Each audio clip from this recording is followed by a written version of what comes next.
તમારા ખજૂરભાઈએ 345 મકાન બનાવી દીધા છે ગુજરાતમાં, બરાબર? અને 5-5 લાખ પ્લસના એક મકાન નથી. એને કઈ કોઈને કઈ ધાબાવાળા મકાન જ સ્લેબ બાંધીને બનાવી દીધા. એટલે હોશિયારીમાં ઠોકતા નહીં મારા પાસે.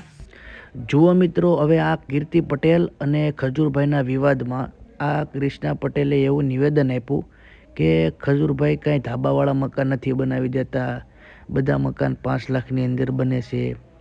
હવે એ મકાન 5 લાખની અંદર બનતા હોય, 2 લાખની અંદર બનતા હોય કે 10 લાખની અંદર બનતા હોય, હવે એ ખજૂરભાઈ જાણે ને ભગવાન જાણે.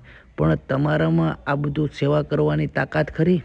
એક વસ્તુ કરો, ખજૂરભાઈ મકાન બનાવે, તમે કોકનું એક ખાલી સંડાસ બનાવીને જુઓ, તમને પણ ખબર પડે કે કેમ મકાન બને છે. એટલે જે વ્યક્તિ સેવા કરે એનો વિરોધ ન કરો અને એને સપોર્ટ કરો. પ્રમાણે રહેવું તો પડે જ ને.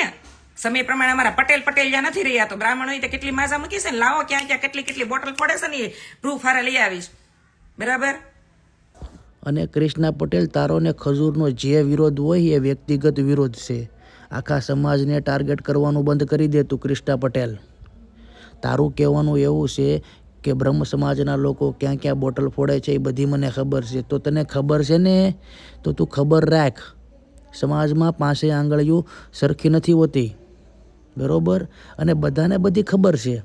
આખા ગુજરાતને બધાને બધી ખબર જ છે કોણ શું કરે છે, કોણ બધાને ખબર પડે છે. બધા અનાજ ખાય છે બધા, બરાબર? એટલે તું વિરોધ કરતી હોય ત્યાં વિરોધ કરજે. જય માતાજી મિત્રો, હવે આપણે આ વિડીયોને વિરામ આપીએ છીએ. લાઇક કરો, શેર કરો અને અમારી ચેનલને સબસ્ક્રાઈબ કરો. જય મોગલમાં.